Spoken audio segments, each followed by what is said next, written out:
Diz amém.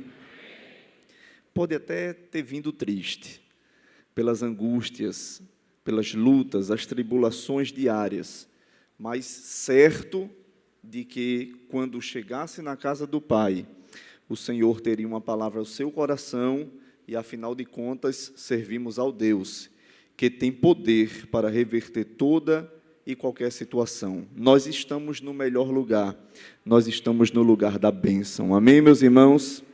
Meus queridos, louvamos a Deus, como já falei, por esta oportunidade, mas também queremos agradecer a confiança que nosso pastor presidente tem depositado na minha pessoa, de forma mais ampla na minha família. Somos recém-chegados, chegamos dia 26 de junho desse ano, aqui na cidade de São José. Viemos ali de Pernambuco, do estado ali do Nordeste, e desde então estamos adorando a Deus e cooperando ali com o pastor na sede e em outros trabalhos também que ele já tem contado conosco, eu e a minha família, minha esposa, os 2 filhos, também do pastor Edson, que tem nos apoiado, e, consequentemente, do pastor André, que tem aberto as portas a este lugar aqui, que é facultado a ele, pela responsabilidade que dirige este lugar, e me sinto bastante honrado por esta oportunidade. O pastor Edson nos comunicou ontem à noite, estávamos em casa com o pastor Robertson, né, e a irmã Débora, quando o pastor Edson ligou, nos fez sabedor da responsabilidade, e dissemos a ele: olha, pastor, nós não temos aquela palavra para dar, porque quem tem é Deus. Mas o senhor diga lá aos irmãos que a gente vai deixar uma singela palavra. Aí eu acho que ele passou o recado para o senhor. Meus irmãos, então chegamos aqui, estamos bastante felizes.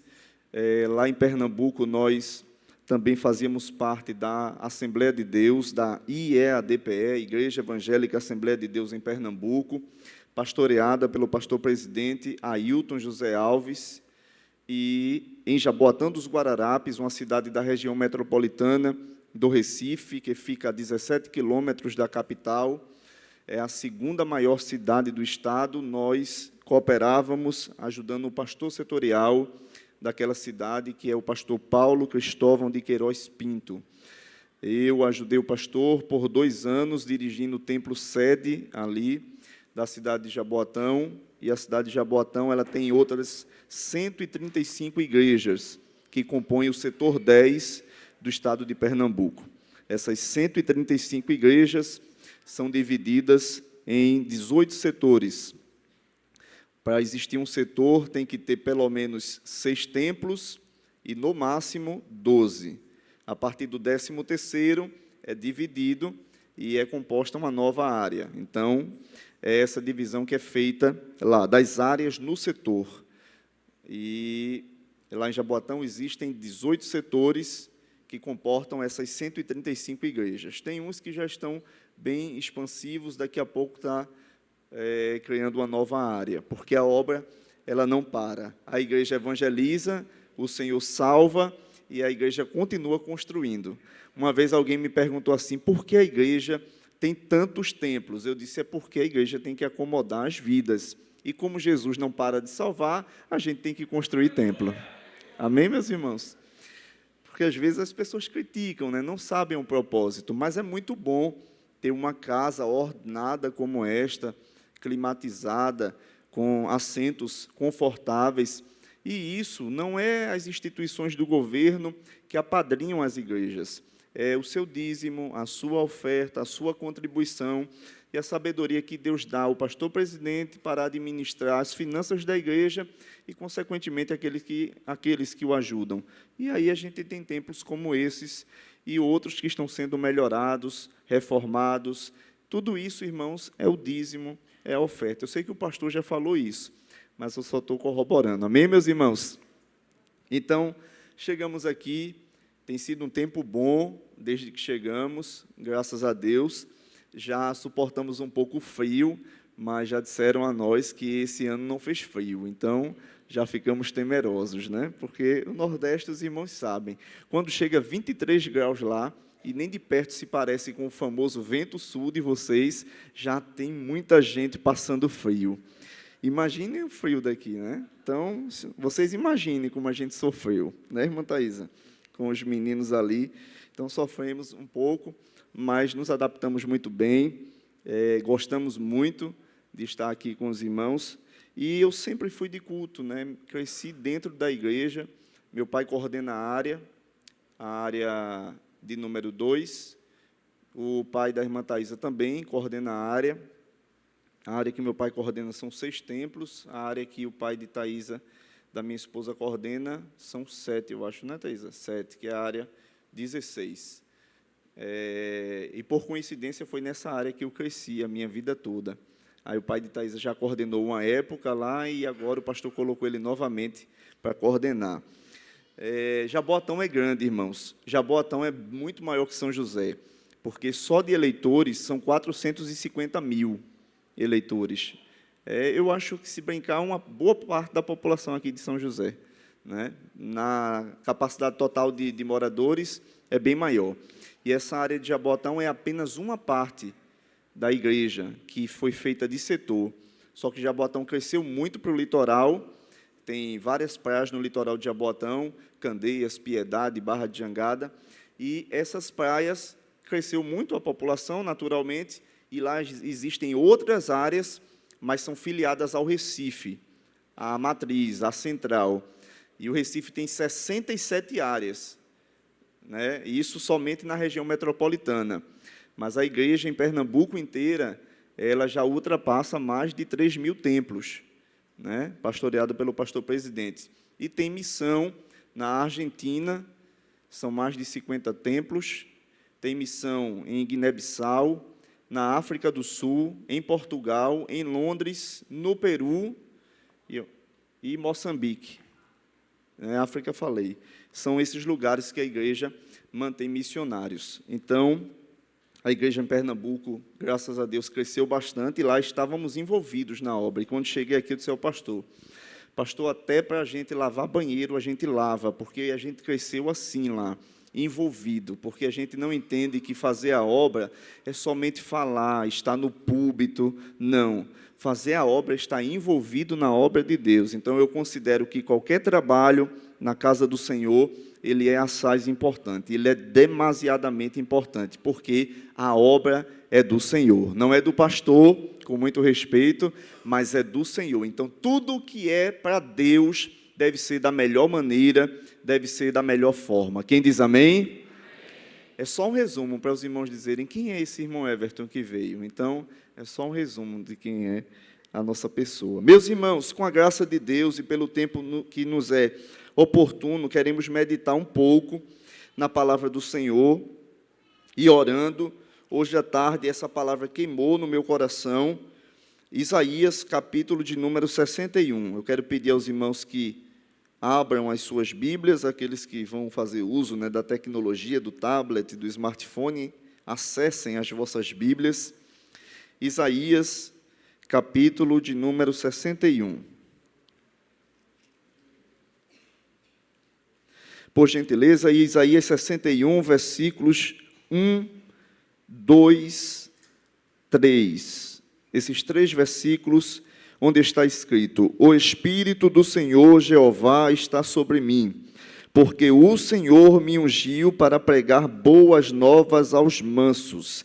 Enviou-me a restaurar os contritos de coração, a anunciar liberdade aos cativos e a abertura de prisão aos presos, a apregoar o ano aceitável do Senhor e o dia da vingança do nosso Deus, a consolar todos os tristes, a ordenar acerca dos tristes de Sião, que se lhes dê ornamento por cinza, óleo de gozo por tristeza, veste de louvor por espírito angustiado, a fim de que se chamem árvores ou carvalhos de justiça, plantação do Senhor, para que ele seja glorificado. Quem diz amém, meus irmãos?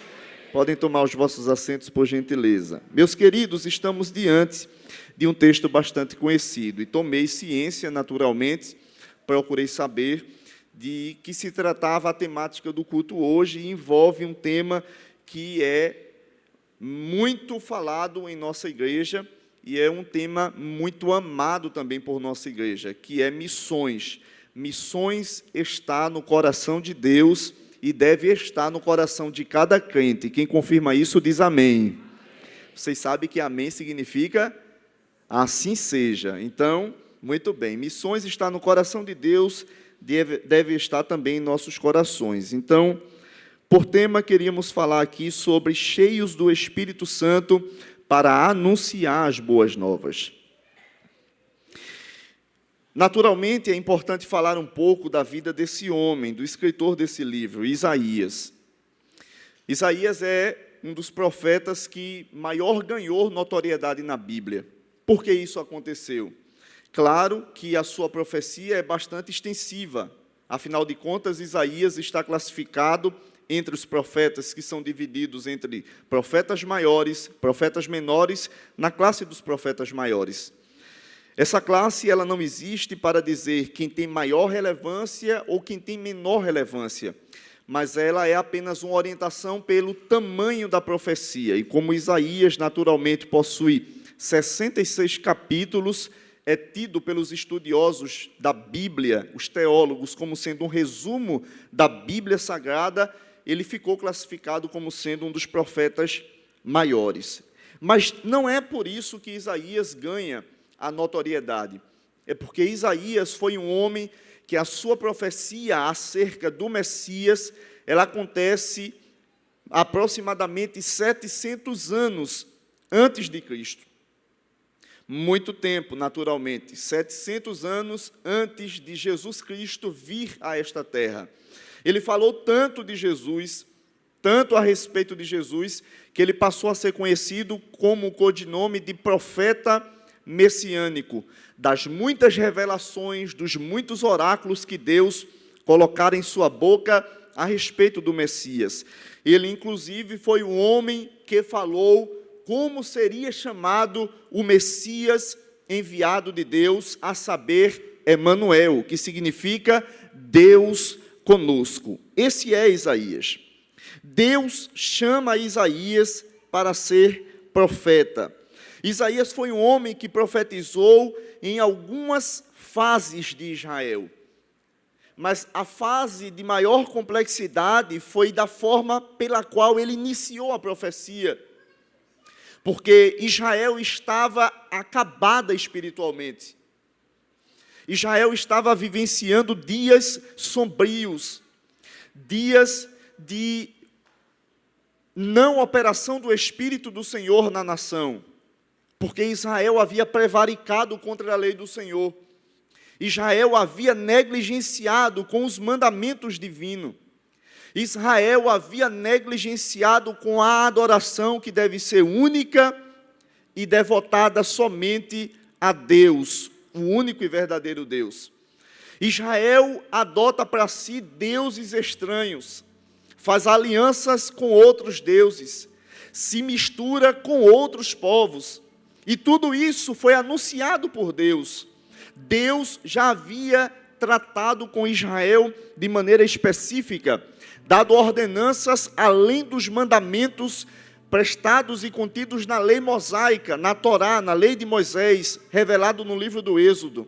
Mas além desses mandamentos escritos nas tábuas de Moisés, nas tábuas da lei, o Senhor dara outras ordenanças através dos profetas, através dos sacerdotes, dos homens que ele chamou, para estar à frente do povo, para estar guiando o povo, para estar orientando o povo. E uma das coisas que o Senhor não aceitava era a adoração dividida.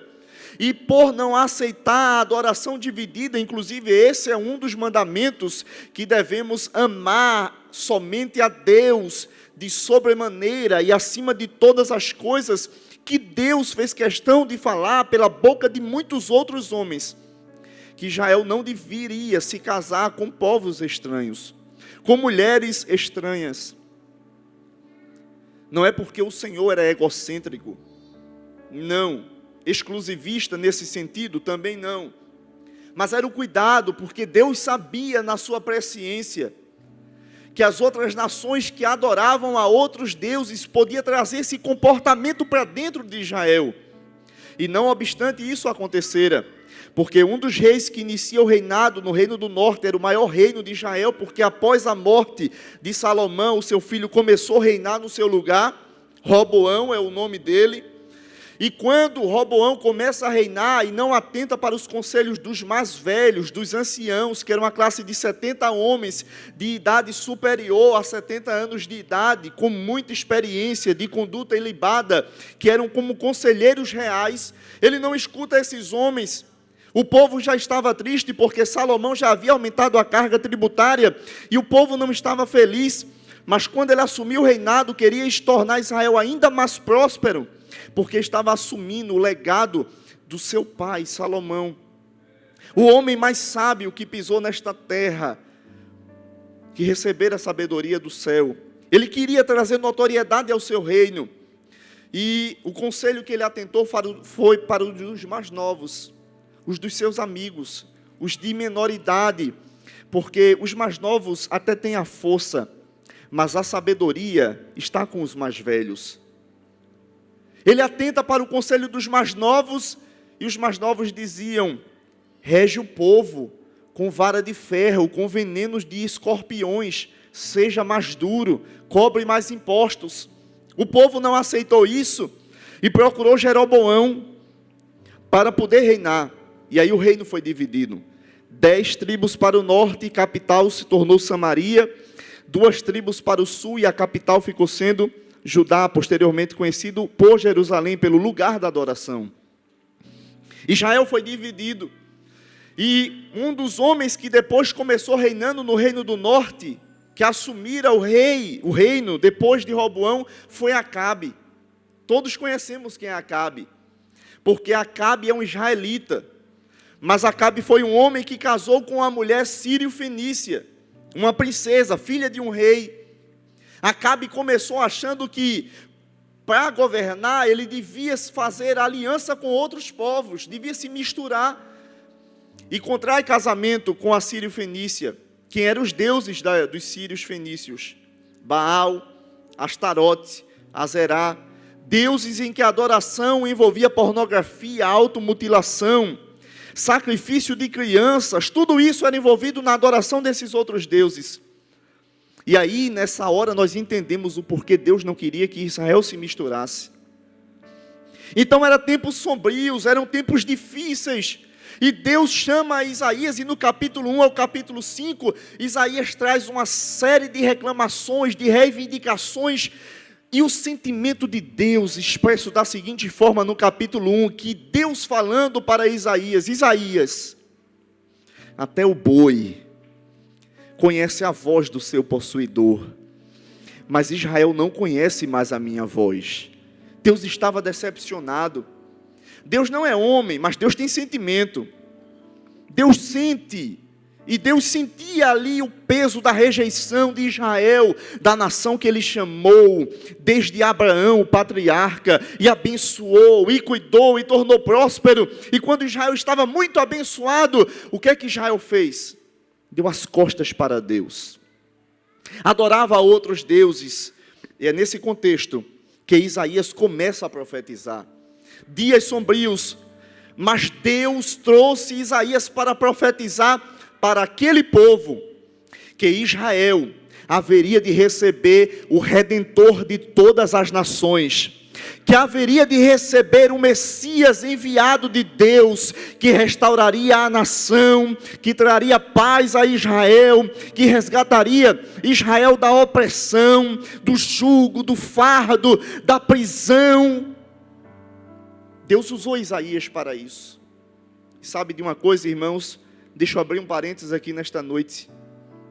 Nós estamos em tempos sombrios, nós estamos em dias difíceis, mas Deus quer usar cada um de nós.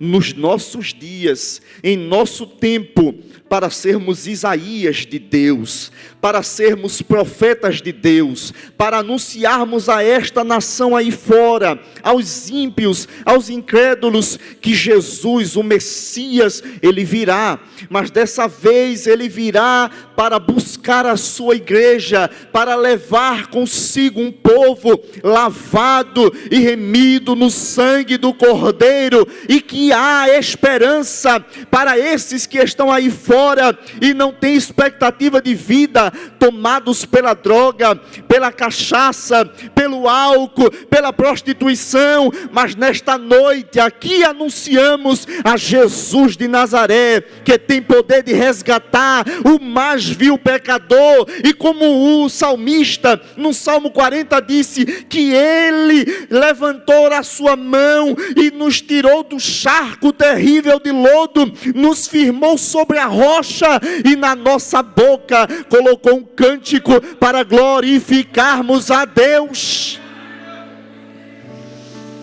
Estarmos aqui não é mérito de cada um de nós, não, mas é mérito exclusivo do amor de Deus, revelado no Calvário e na sua morte, e no seu sangue derramado por cada um de nós, porque não somos bonzinhos, não, mas é a misericórdia de Deus que tem nos alcançado, e a sua graça manifesta em Jesus de Nazaré, porque Paulo, escrevendo a Tito 2:11, diz, porque a graça de Deus se há manifestado entre os homens, trazendo salvação. Quem é essa graça? É Jesus de Nazaré. Alguém que analisar o texto pode dizer, graça é substantivo feminino, então deveria ser se há manifestada, mas não tem um erro aqui, é porque o artigo definido O no final da palavra aponta para Jesus de Nazaré.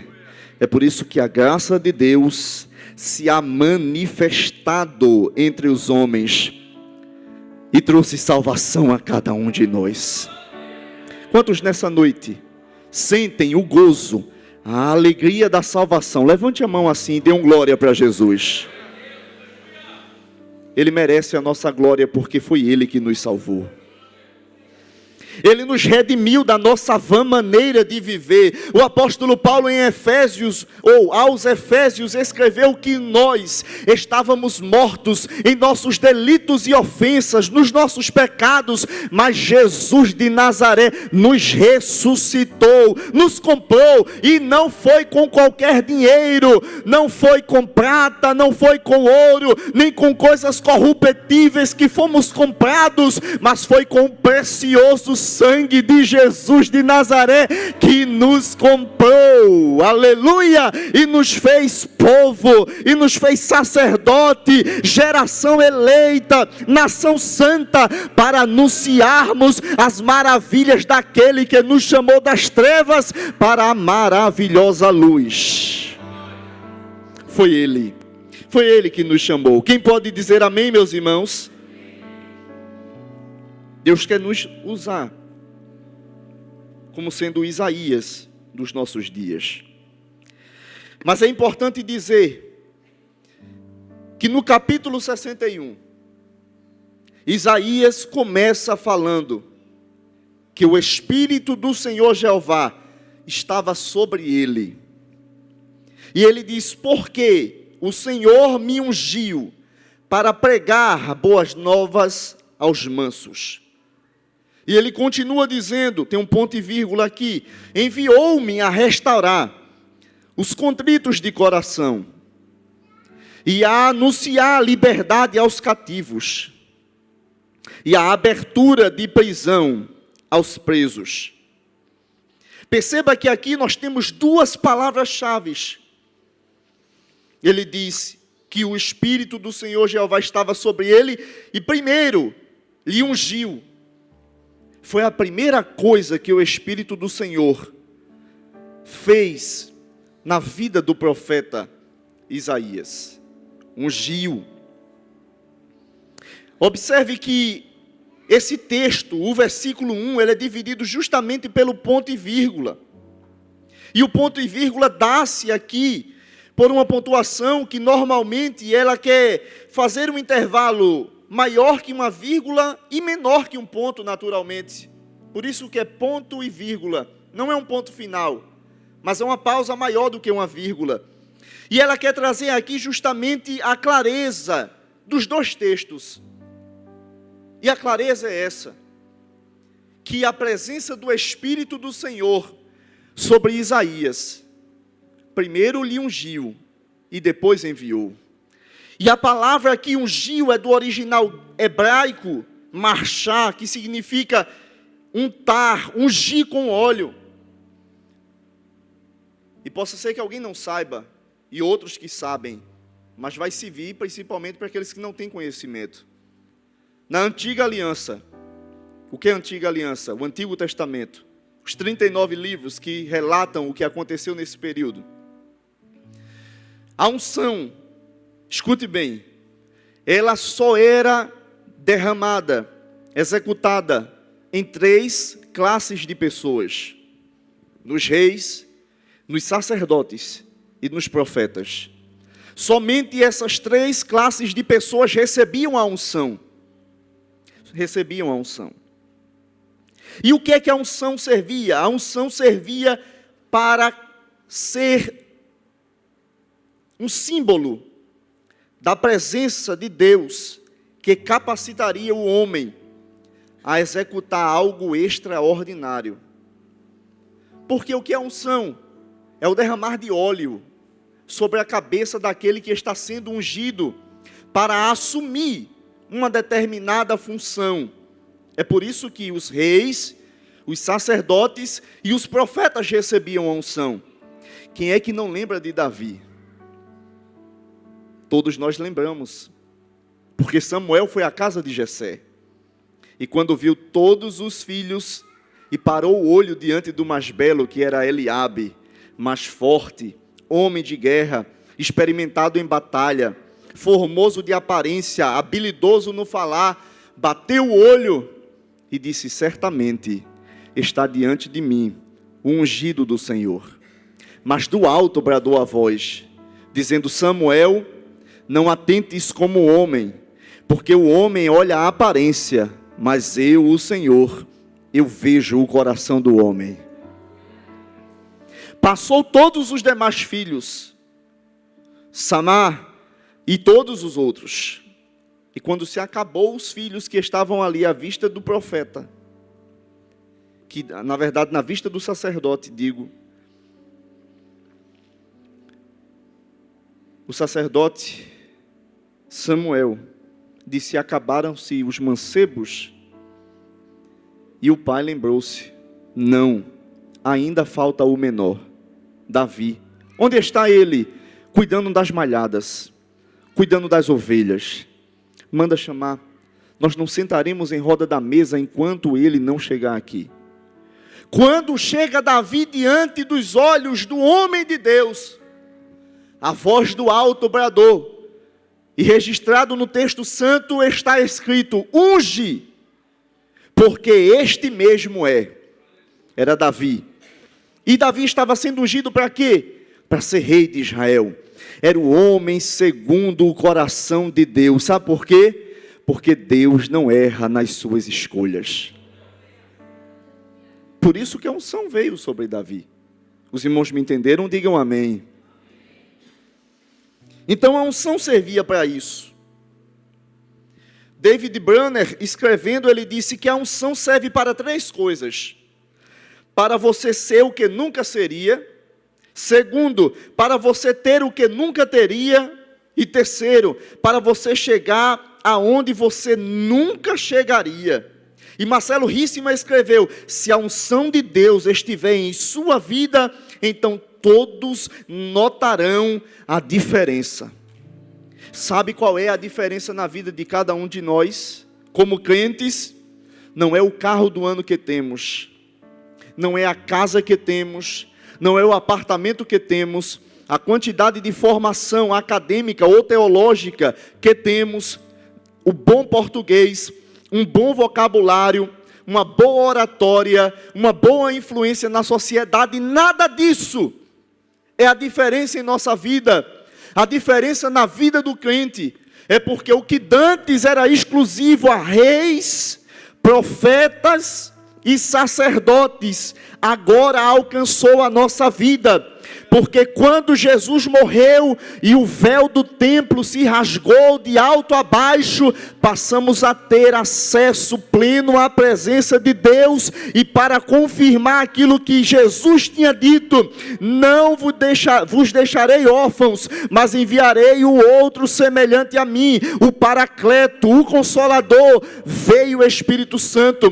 Porque Atos dos Apóstolos, no capítulo 1, registra que quando eles estavam ali pós-festas de Pentecostes, nos últimos dias, 10 dias já orando, cerca de 120 homens e mulheres, sobreveio um som como de um vento impetuoso, invadiu a casa, e todos que estavam ali foram cheios do Espírito Santo de Deus, e começaram a falar noutras línguas, e viram sobre eles línguas como se fossem repartidas de fogo, labaredas de fogo sobre a cabeça de cada um.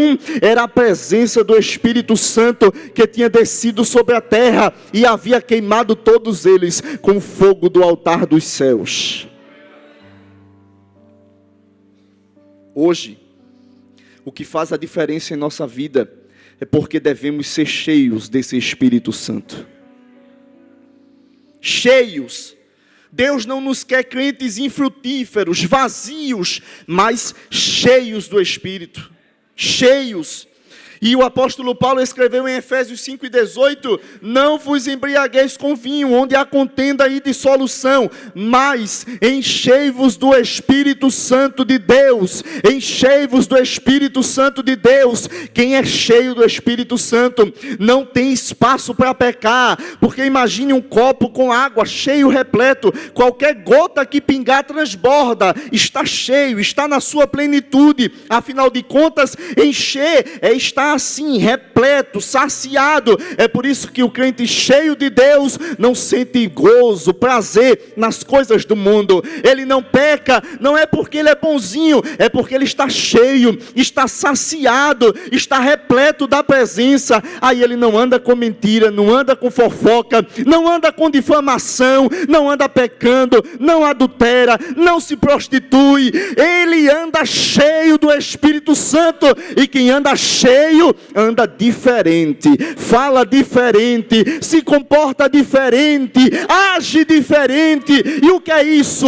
É a presença do Espírito Santo de Deus que está sobre cada um de nós. A unção do alto hoje pode habitar na tua vida também. Talvez você tenha vivido até o dia de hoje uma vida vazia, uma vida dissoluta, mas nesta noite o Espírito Santo da verdade está aqui e ele pode se manifestar entre nós e passar a encher a tua vida com a presença dele. Glória a Deus, aleluia. Mas depois, já que entendemos a unção, há uma vocação. Ele foi nomeado para esse cargo. Por isso que o texto diz, depois do ponto e vírgula, que o Senhor enviou-me, disse Isaías, a restaurar os contritos. Então, depois de estar cheio da unção, ele foi enviado. É por isso que quando nós recebemos o batismo com o Espírito Santo, cultivamos as virtudes do fruto do Espírito, porque o fruto só é um, mas temos as virtudes. Quando cultivamos as virtudes do fruto e passamos a ser cheios do Espírito Santo, cheios, nós não devemos ficar calados, não devemos ficar estáticos. O que é que devemos fazer, irmão Everton? Pregar, anunciar, propagar o Santíssimo Evangelho do Senhor Jesus. Porque muita gente fica confortável num templo como esse. É uma maravilha. É. Mas a igreja não se resume em 4 paredes. E me entendam, eu não estou doutrinando a igreja tem pastor. Mas a realidade é essa, é que uma igreja, ela precisa evangelizar. Cada crente tem que ter a consciência que já foi comissionado a esse chamado. O Senhor Jesus disse, e Marcos registrou em 16:15, uma ordenança: ide por todo mundo e pregai o evangelho a toda criatura. Deus não tem acepção, não faz acepção de pessoas. Nós também não devemos assim fazer. Aonde nós formos, seja no trabalho, seja na faculdade, seja na escola, nós devemos anunciar Jesus. Com primeiro, a nossa maneira de se portar. Porque a fala, ela pode até agaranhar algumas pessoas. A fala pode até convencer algumas pessoas. Mas o exemplo, já diz o ditado, que arrasta. O exemplo, ele constrange muito mais. O exemplo motiva muito mais que a palavra. É por isso que Jesus foi modelo. Mas não só naquilo que falou, mas principalmente como viveu. Foi exemplo na oração, exemplo no conhecimento das Escrituras, exemplo nas ações. Aonde nós colocarmos a planta do nosso pé, alguém tem que ver a diferença. Não temos que ser comparado com as pessoas aí fora, olhando assim, todo mundo aí é normal, não. Alguém tem que olhar assim e dizer, aquele ali, aquela ali é anormal. Sim, que anormalidade é essa? É porque é diferente. Tu não percebes o brilho, não? Vê que está todo mundo igual, mas fulano de tal tem uma coisa diferente na vida dele. Tem uma coisa diferente na vida dela. O que é isso? É a presença do Espírito Santo sobre nós. Você não precisa chegar no lugar dizendo que é crente. As suas ações vão revelar quem você é. A sua forma de agir, a sua conduta, o seu comportamento. Mas isso deve ser também precedido das ações. Aonde nós estamos, não podemos sentar na roda dos escarnecedores. Mas antes, qualquer momento que você estiver oportuno no trabalho, você tem que falar de Jesus. Quando eu cheguei aqui no trabalho, alguém me chamou e disse assim, tu gosta tanto de mim, mas eu sei que tu é pastor. Eu disse, não, não sou, eu sou presbítero. Dirigi congregação, mas não sou pastor. O pastor é aquele que é ordenado ao pastor. Aí ele disse, eu não sei, mas tudo bem, mas eu já te vi que tu prega, mas tu sabia que eu sou da Umbanda? Eu disse, tá, e ele disse, e tu vai continuar assim, falando comigo, gostando? Eu disse, e tu sabia que Jesus pode te libertar de lá? Tu sabia que Jesus pode preencher um vazio que tu estás procurando lá e não está cheio? É por isso que tu estás com a vida assim, tu procura o cigarro, tu procura a prostituição, mas eu te falo de Jesus, que tu não vai precisar de cigarro, tu não vai precisar de se prostituir, mas tu vai sentir alegria, gozo. Eu não me importo onde tu estás, no sentido de falar contigo, mas me preocupo para onde tu irás, depois que Jesus vier buscar a igreja. Jesus te ama, rapaz. E aí ele passa por mim hoje e disse, irmão, como é que está? Eu disse, bem, e Jesus te ama e quer te salvar também. Até fiz esse jargão, porque aonde nós chegarmos, nós temos que falar de Jesus. A nossa conversa é Jesus. Deixa alguém dizer que você é besta, deixa alguém de dizer, fulano de tal só quer saber de Jesus. Que coisa boa que você está falando de bênção, de Jesus. Pior é alguém que fala de droga, que fala de coisa ruim, mas na tua boca tem que ter as maravilhas de Deus sendo anunciadas. Tu tem que falar o que Jesus fez na tua vida, fez na vida da tua família, que tem cuidado de ti. Tu tens que testificar aonde chegares, que aonde tu estás, foi Jesus que fez você chegar aí. Ele foi enviado. Ele não foi porque quis, mas ele foi enviado para essa missão. E a missão foi anunciar uma mensagem com projeções de mudar a vida das pessoas. Acompanhe comigo, se puder deixar no telão uma parte. Isaías 61, versículo 1 e o 2. a restaurar os contritos de coração, a anunciar a liberdade aos cativos e a abertura de prisão aos presos, a anunciar o ano aceitável do Senhor e o dia da justiça de nosso Deus, ou da vingança do nosso Deus, a consolar os tristes. Mas agora veja que mudança maravilhosa. A ordenar acerca dos tristes, versículo 3, de Sião, que se lhes dê ornamento por cinza. Quem estava vestido da humilhação, passou a ter agora uma veste ornada. Ornamento por cinza. Óleo de gozo por tristeza. Quem estava triste agora recebeu o óleo da unção e agora passa a ter uma vida alegre, de gozo, de felicidade. Vestes de louvor por espírito angustiado. Angústia é algo triste, dói na alma.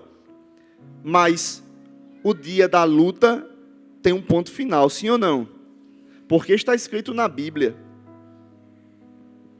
que o choro pode durar uma noite, mas o amanhã vem. E o amanhã traz consigo alegria. O amanhã traz novidade. O amanhã traz felicidade para cada um de nós. O choro pode durar uma noite, mas não, a noite não é para a vida toda. Vem o dia de alegria. Chegou o dia aqui. Chegou o dia.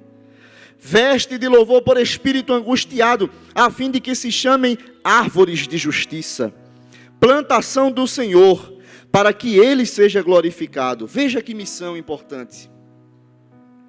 Só que o mais maravilhoso de tudo, caminho para o fim agora, é que Isaías, usado por Deus nesse texto, foi usado por dois motivos. O primeiro, para testificar que de fato ele era o profeta enviado de Deus. E segundo, porque profetizava de forma alegórica para dias futuros o que Jesus faria aqui na terra. Observe. Lucas capítulo de número 4. Evangelho segundo escreveu São Lucas. Capítulo de número 4.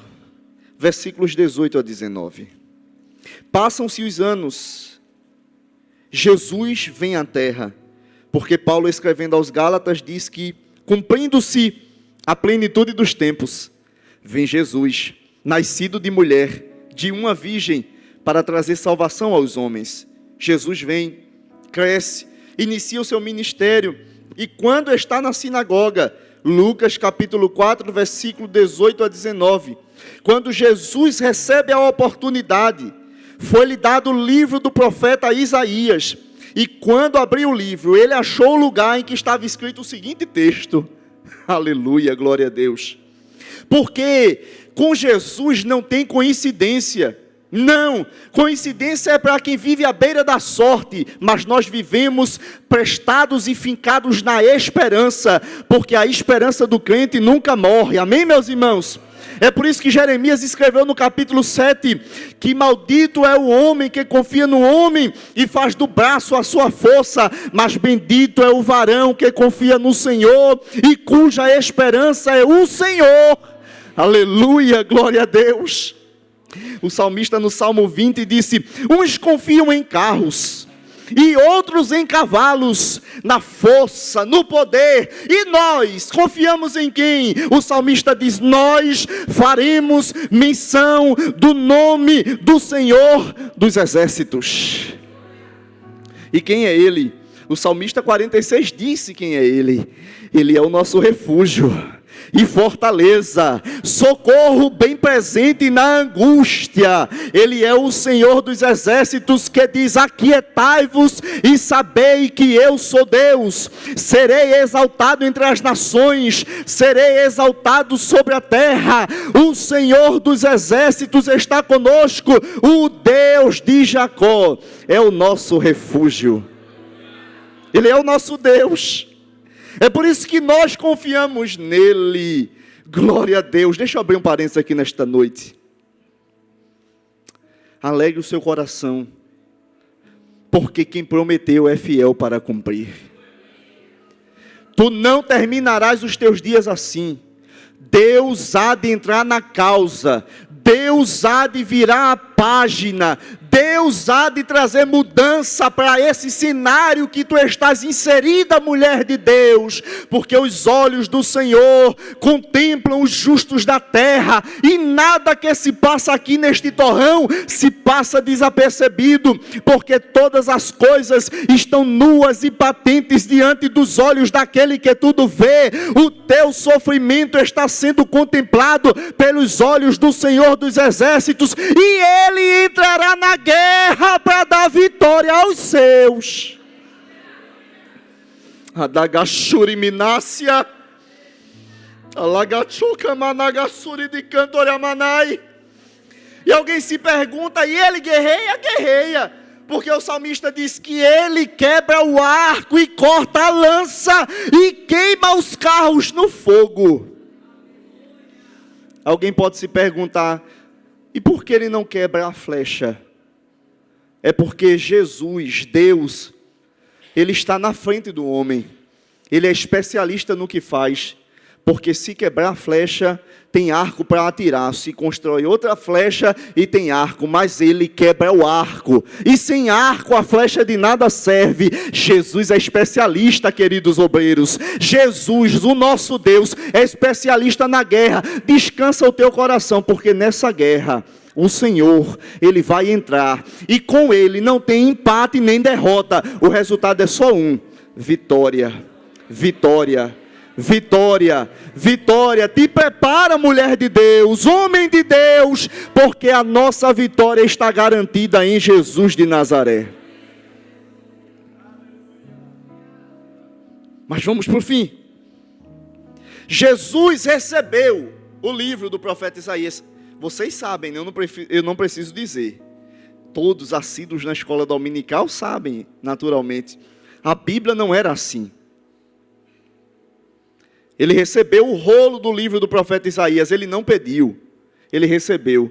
Porque se ele pedisse, alguém podia dizer, mas ele já sabia onde está o texto. Deixa eu dizer mais outras coisas. Não tinha capítulo, não tinha versículo, porque hoje é fácil. Abra aí Isaías 61 e leia versículo 1, 2 e 3, maravilha. Não tinha, só tinha o rolo com todo o texto.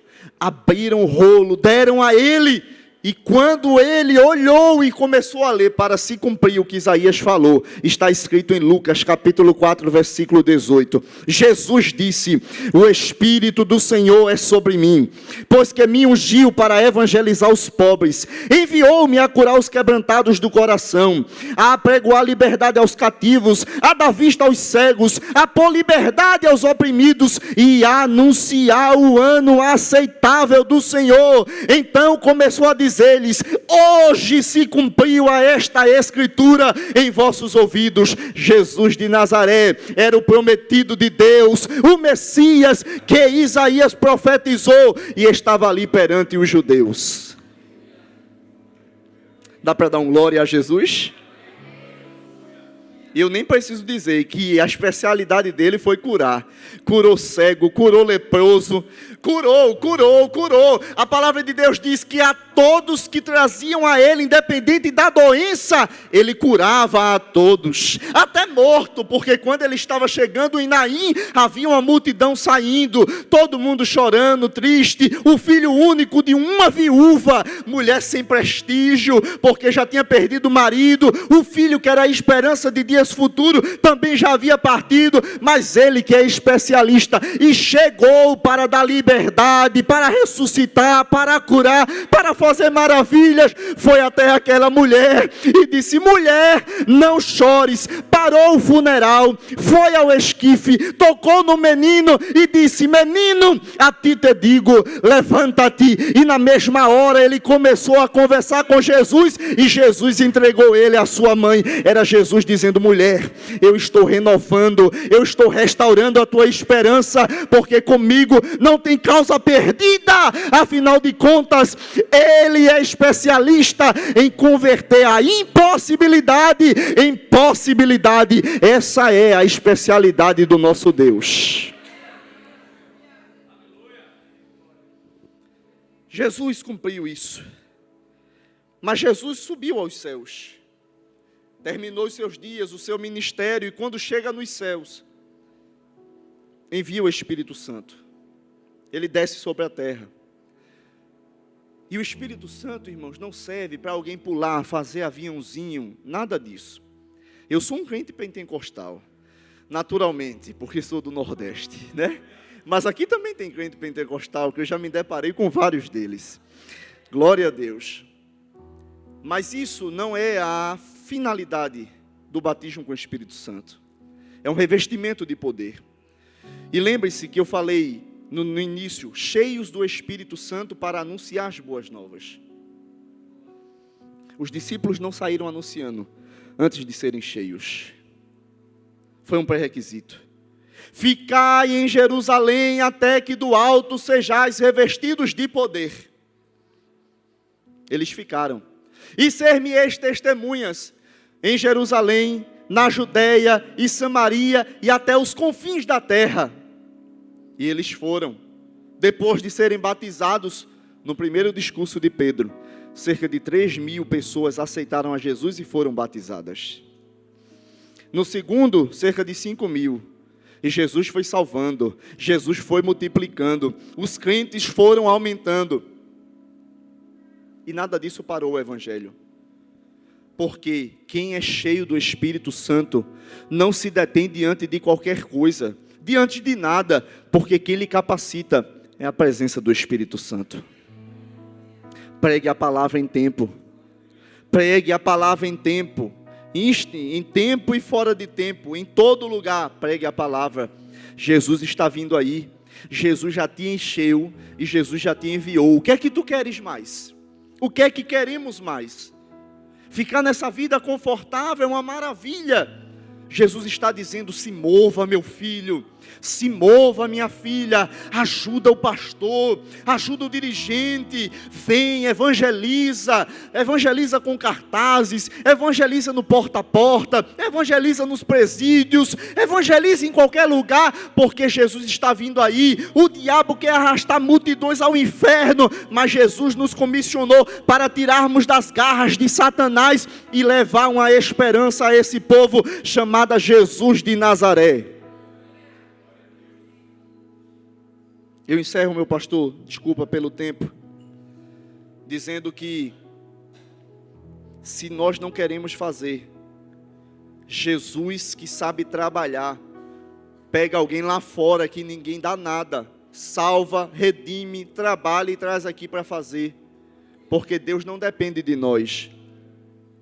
Eu estou dizendo isso aqui com muito temor e respeito aos meus irmãos, mas tem uma palavra boa: Ele quer contar com cada um de nós. Será que Jesus nessa noite pode contar contigo?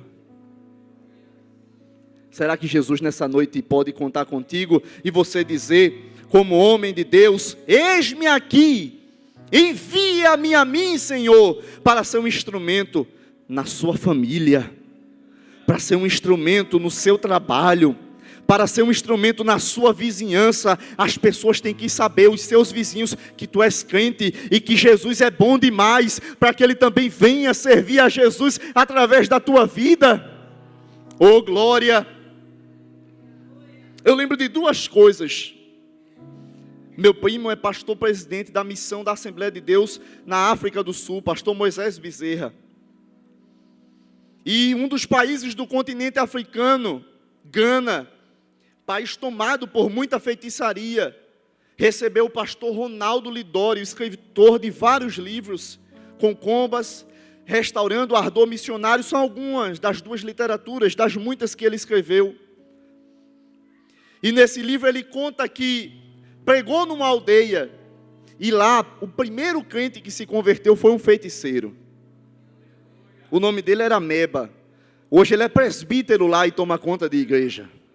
Meba se converteu ao evangelho, mas ele era um feiticeiro local. Só que tinha um feiticeiro regional, Ked, um jovem, mas tinha capacidade de invocar nominalmente 250 espíritos imundos, inclusive o mais poderoso na feitiçaria, o Grumande, que tem capacidade de matar, porque fazer missão aqui é uma maravilha. Pregar o evangelho aqui, numa cidade ornada como essa, é muito bom. Mas tem coisa terrível Tem coisas que os poderes das trevas trazem medo, e muita gente que não teve a oportunidade ainda, não sabe o que é isso. De entrar em lugares que com certeza o senhor como pastor já teve experiência, e outros também, onde o demônio está lá cirandando, aprisionando vidas, com poderes de fazer coisa que você vai olhar assim, e o homem natural vai temer, mas Jesus vai te capacitar para esses momentos também. Porque maior é aquele que está conosco do que aquele que está no mundo. E o pastor queria pregar, mas não tinha oportunidade, porque os 2 seguranças que eram filhos do chefe de todas as aldeias estavam próximo de Quede. Mas Jesus sabe trabalhar. E a filha de Meba, que tinha aceitado a Jesus, um adolescente de 15, 16 anos, foi buscar água. E Quede estava lá numa plantação de inhame. E ela passando a algumas centenas de metros de distância, mas ia cantando um hino que recém tinha aprendido. E o que é que a letra do hino dizia? Deus me salvou e Jesus pode fazer isso com você também. Ela ia cantando isso no dialeto deles. Mas Jesus mandou uma corrente de vento. E aquela melodia chegou aos ouvidos de Quede. Ninguém precisou chegar lá e anunciar o evangelho, mas Deus se utilizou de alguém cantando. É por isso que o louvor é uma arma poderosa. Aleluia. E ele escutou, e na hora que ele escutou, ele disse que foi como uma flecha no seu coração. E ele começou a escutar uma voz, era o Espírito Santo do Senhor, porque a gente prega, mas quem convence um homem do pecado, da justiça e do juízo divino, é o Espírito Santo de Deus, dizendo a ele, tu precisas de Deus. Tu precisas de Deus. E ele dizia dentro de si, mas eu sou um feiticeiro importante. Mas a voz era mais forte, tu precisa de Deus. Tu precisa de Deus. E ele correu, porque ele sabia que todas as tardes o pastor ficava embaixo de uma árvore, discipulando algumas pessoas que haviam aceitado a Jesus. E quando o pastor viu de longe, já vinha Quede numa carreira assim disparada. E o pastor disse, Senhor, guarda o teu ungido, porque agora eu vou partir. Esse homem vem endemoniado. E quando ele vem gritando, pastor, pastor. Se joga aos pés do pastor e diz, eu quero Jesus também para a minha vida. E o pastor fica sem entender o que foi que aconteceu. Eu estava plantando inhame e escutei alguém cantando um hino. Ele nem sabia que era a filha do presbítero Meba, que tinha aceitado Jesus. Deus me salvou e Jesus pode fazer isso comigo também e contigo também. E agora eu passei a escutar uma voz dizendo que eu precisava de Deus. E eu quero Jesus. Chegam os 2 seguranças. E quando estão ali agora, os 2 seguranças, o pastor diz, Quede aceitou a Jesus. E vocês? Eles disseram, nós também queremos Jesus. Sabe o que aconteceu? Quede também é presbítero hoje. Porque Jesus tem poder de salvar e transformar vidas. Mas lá no Pernambuco, tem um irmão de nossa igreja. Ele é diácono. Ele pertenceu ao Comando Vermelho da capital. Primeiro comando do Rio de Janeiro. Nunca foi preso no Rio de Janeiro, mas chegou em Pernambuco. Foi pego, foi preso, tinha muitos bens, apartamentos. Há uma lei no crime que diz que não deve se envolver com crack. Eles cheiram cocaína, fumam maconha, mas não se envolvem com crack. E o K9 agora, que é uma droga assim muito viciante, terrível, eles não se envolvem com isso. Mas ele foi preso, e chegando no presídio, para poder tirar os dias ali, ociosos, ele fumou uma pedra de crack, se viciou. Perdeu tudo que tinha, com o tempo que passou lá, tinha pego uma prisão assim, a perder de vista, de tantos anos que havia recebido como condenação. E quando estava lá preso, começou a contrair dívidas, e chegou a uma dívida de 20 mil reais, com 2 outros criminosos, pesados, num complexo prisional Aníbal Bruno. Tem 4 presídios lá, em Pernambuco, é um complexo prisional esse, em Jardim São Paulo, é o bairro. E lá, ele contraiu essa dívida. Um dia ele estava dormindo e sonhou as pessoas esfaqueando ele. E quando ele se acordou apavorado. Mas naquele dia estava tendo um culto, porque lá no presídio a nossa igreja colocou um culto lá. Colocou um templo lá. Ele correu para a igreja. E estava ali um trabalho fervoroso. E naquela hora que fizeram um convite, ele disse, eu quero aceitar a Jesus. Eu quero, porque a minha vida está perecendo. Eu lembro dos conselhos da minha mãe. E eu não posso morrer assim, porque se eu morrer assim, eu vou descer para o inferno. E ele aceitou a Jesus. E Jesus, para confirmar, na mesma hora, batizou ele com o Espírito Santo. Só que no outro dia ele estava na cela, os dois irmãos foram lá e disseram: olha, a gente viu, tu é crente agora, mas 20 mil não se perdoa assim. A gente já matou por muito menos. Ou tu paga a dívida, ou tu também vai morrer. Ele disse que ficou aperreado, mas foi orar. E depois, quando passou a primeira semana, os dois irmãos receberam a visita da mãe, e a mãe chegou e disse: olha, o pai vai morrer. O pai de vocês vai morrer. Como assim, mãe? Ele estava bem? Estava, mas passou mal. Levamos ele ao médico e ele está todo com metástase. Não tem como fazer cirurgia, não tem como fazer nada. Ele vai morrer. Por esses dias, os médicos deram dias agora, talvez uma semana, ele vai morrer. Vocês não vão ver os pais de vocês. Eles ficaram tristes, ali se desesperaram. Mas um disse: ei, vamos pedir aos crentes para orar? E o outro disse: não, vamos pedir a ele que aceitou agora. Chegaram lá na cela e disseram: irmãos, nós temos um desafio. E ele disse: qual é? Disse: o nosso pai está com metástase, o médico deu uma semana de vida. Tu ora para o teu Deus. Se Deus curar o nosso pai, a dívida está perdoada. Se não, tu irás morrer na próxima semana. Ele disse que nunca tinha orado daquela forma. Naquele dia, dobrou o joelho e a partir de então começou orando 8 horas por dia. Sabe de uma coisa? Ora para tu ver se a coisa não muda. Ora para ver se Deus não coloca um ponto final nessa causa. Ora que Deus reverte. Ora que Deus muda. Ora que Deus opera. Ora que Deus cura. Ora que Deus abre as portas que estão fechadas. Ora. Ele orou e quando chegou no próximo final de semana, quando teve a visita, a mãe chegou. E eles disseram: mãe, disse: calma, o pai está vivo. Está vivo? Levaram ele ao médico? Levaram. Ele chegou muito bem. E os médicos estranharam e disseram: vamos repetir, fazer toda a bateria de exames. Ultrassom, ressonância, tudo. Fizeram. Não acharam mais nada. O homem estava perfeito. Como assim, mãe? Não sei, mas eu sei que o teu pai está bem. E o médico disse que ele está como uma criança, está perfeito estado. E eles correram para a cela, chegaram lá e disseram: irmão, a dívida está paga, o teu Deus curou nosso pai, e nós também queremos aceitar a Ele. Dobraram o joelho, aceitaram a Jesus, e começaram a servir a Jesus naquele presídio.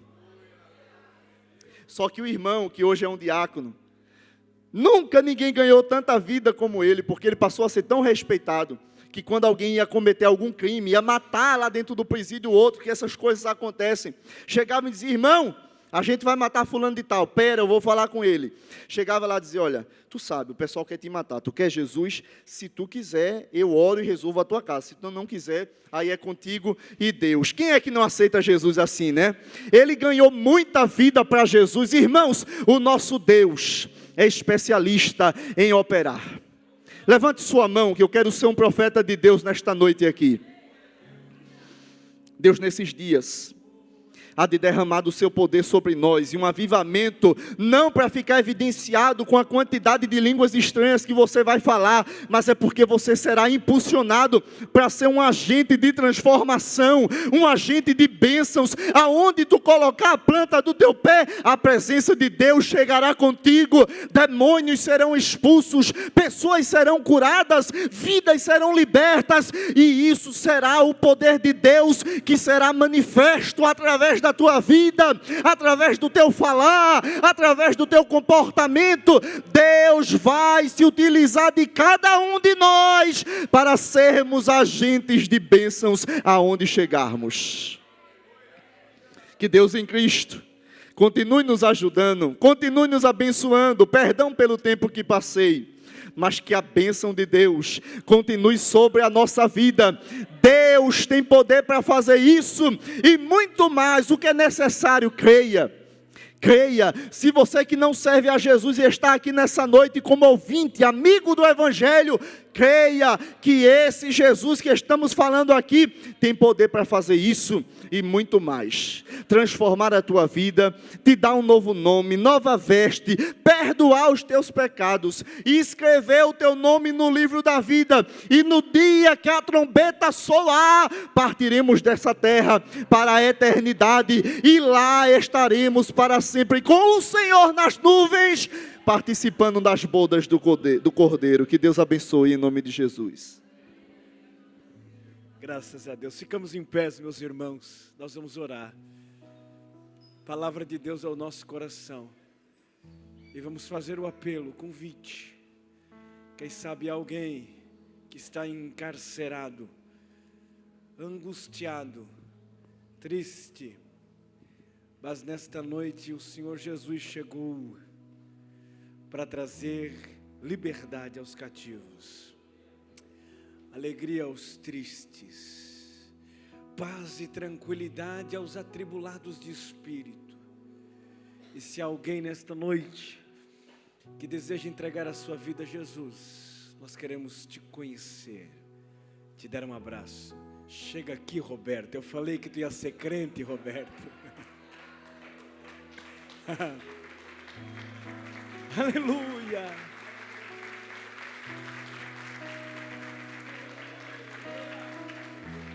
Aleluia. Quarta-feira.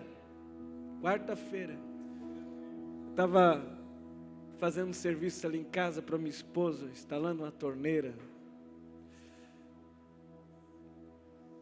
Terminando de finalizar as coisas da cozinha ali. E daí o Roberto, eu fui ali no Arão comprar uma peça. O Roberto estava aqui, no ponto de ônibus. Daí ele veio falar comigo. Pastor, opa querido, fala. Pastor, eu vi o projeto aí que vocês têm quinta-feira. Eu posso participar? Eu sou barbeiro. Falei, deve, Roberto, venha participar. Pastor, mas eu não sou crente, fique tranquilo, tu vai ser. Daí o Roberto veio quinta-feira, atendeu as pessoas que passaram por aqui, participou do evangelismo com a gente. Aleluia, aleluia, aleluia. Fez a obra de Deus, Anderson, quinta-feira com a gente. E antes de ir embora, quinta-feira eu disse, Roberto, tu vai ser crente, Roberto. E está aqui hoje o Roberto se entregando a Jesus. Aleluia, como Jesus é maravilhoso. Como Jesus é maravilhoso. Tem mais alguém nessa noite? A oportunidade está aberta. A porta da salvação ainda está aberta. Se você precisa, pastor, eu quero Jesus. Eu quero ter a minha vida transformada. Eu quero ter a minha vida mudada. Eu quero nascer de novo. Eu quero ter uma vida abundante, uma vida completa. Eu sou um prisioneiro, acorrentado pelo mal, mas eu preciso de Jesus. Então vem, a gente quer conhecer você. A gente quer te dar um abraço. Ah, Jesus, como foi pregado aqui, tem transformação para a sua vida. Entenda, nós não vamos fazer por você aquilo que somente Jesus pode fazer. Nós não temos como salvar a sua alma.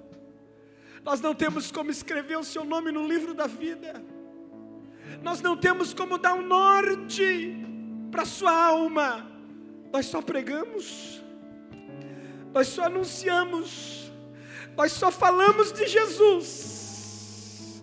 Mas Ele, o Todo-Poderoso, o amigo fiel, Ele, o extraordinário Jesus, Ele sim, Ele pode entrar na tua casa, Ele pode atuar na sua vida.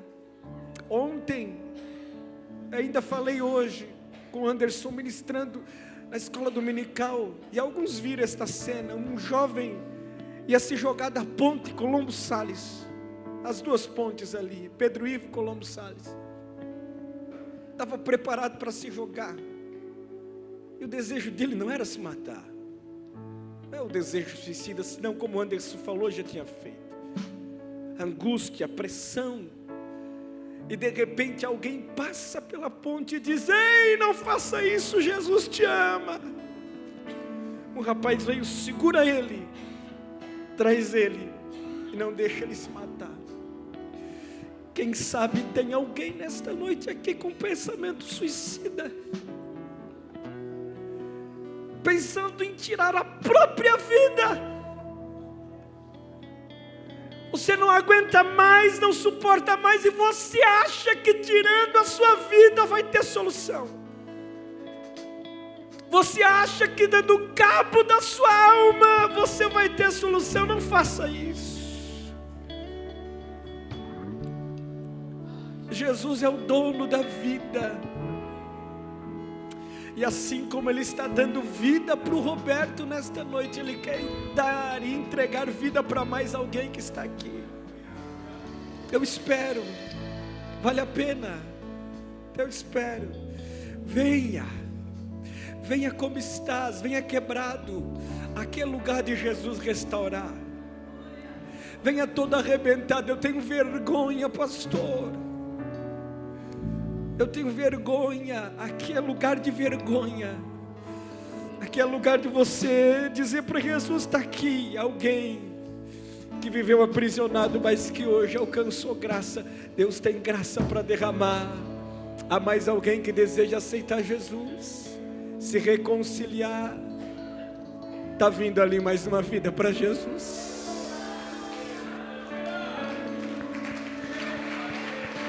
Oh, aleluia.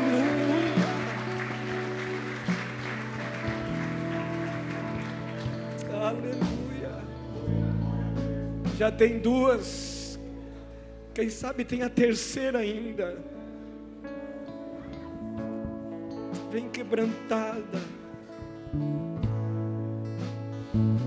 Nós nunca temos visto de forma tão imperativa o inferno trabalhando. É depressão, é pensamentos suicidas, é gente se cortando, se mutilando, é crente que não nasceu de novo, crente que vem para a igreja, que faz parte do culto, mas que está se cortando em casa, crente que perdeu a esperança.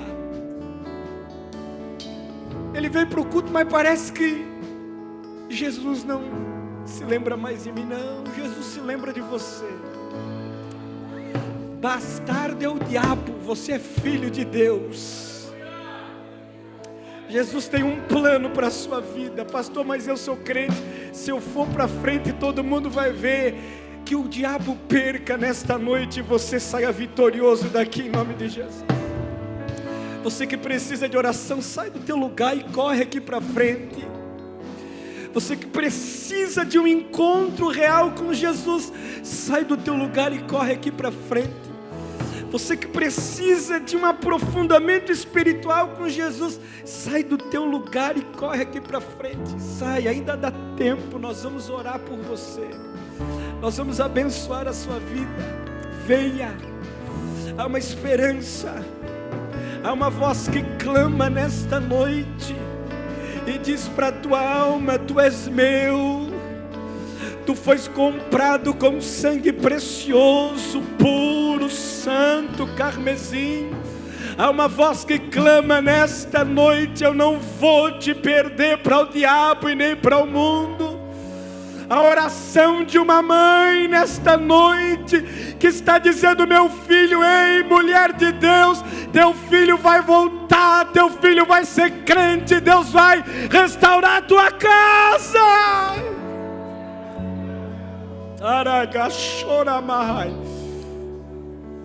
Quantas mães que tem aqui, deixa eu, desculpa o horário, mas quantas mães que tem aqui que o filho está perdido? Você ora, mais perdido ainda. O que eu faço, pastor? Continua orando. Você entregou sua família para Deus. nem que Jesus tenha que ir no beco encontrar e arrastar ele. Deus vai lá no beco, Deus vai lá no monturo, Deus vai lá no lamaçal, mas Deus vai trazer teu filho, mulher de Deus. Deus vai arrancar o teu filho deste mundo vil e pecaminoso. Deus vai arrancar o teu filho das drogas, porque teu filho está lá. Você está aqui no culto e quem sabe o teu filho está na bagunça, está na baderna. Quem sabe você veio para o culto e não sabe nem onde ele está, mas Jesus sabe, ele não vai morrer. Você não vai ter notícia de que teu filho morreu. A notícia que você vai receber é que o Cordeiro Leão da tribo de Judá está trazendo ele de volta. Feche os teus olhos aí onde você está. E nós queremos agradecer a Deus pela vida do irmão Roberto, pela vida da irmã, como é que é o nome? Denise. E mais um adolescente aqui. Aleluia, aleluia, aleluia, aleluia. Vamos orar, agradecer a Deus, louvar ao Senhor. Mais um aí, ó. Aleluia. É Jesus quem faz essas coisas. É Jesus quem faz essas coisas. Há uma brisa do Espírito Santo aqui nesta noite. E esta brisa foi derramada pela palavra. Há uma ação do Espírito quebrando algemas, quebrando correntes, quebrando cadeias. Nem olhe mais para o horário, não se preocupe não, nós já vamos encerrar. Mas há uma brisa do noivo, do amigo fiel. Há uma graça de Jesus sendo derramada aqui nesta noite, quebrando cativos, quebrando as algemas, arrancando tristezas que estão moendo corações, derramando bálsamo e alegria sobre a sua vida.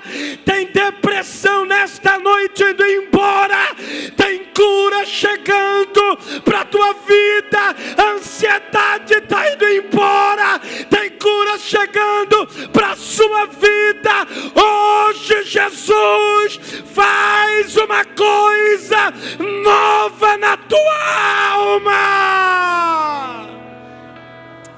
Torabagashura manda. Feche os teus olhos aí. Nós oramos, Jesus. Oh, aleluia.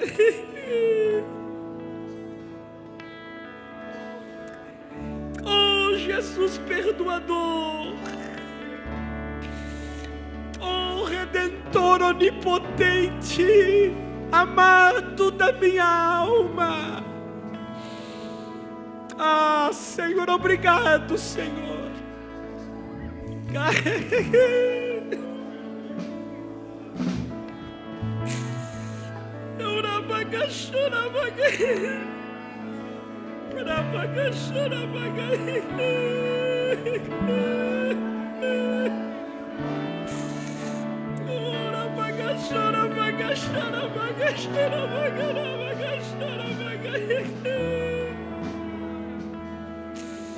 A tua graça que alcança, Senhor, é o teu favor que salva, é o teu Espírito que adentra a alma, o interior do coração do homem.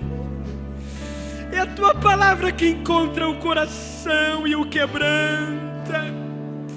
És tu quem escreve o nome do livro da vida daquele que estava perdido e foi encontrado por ti. E nesta noite o Senhor encontrou corações.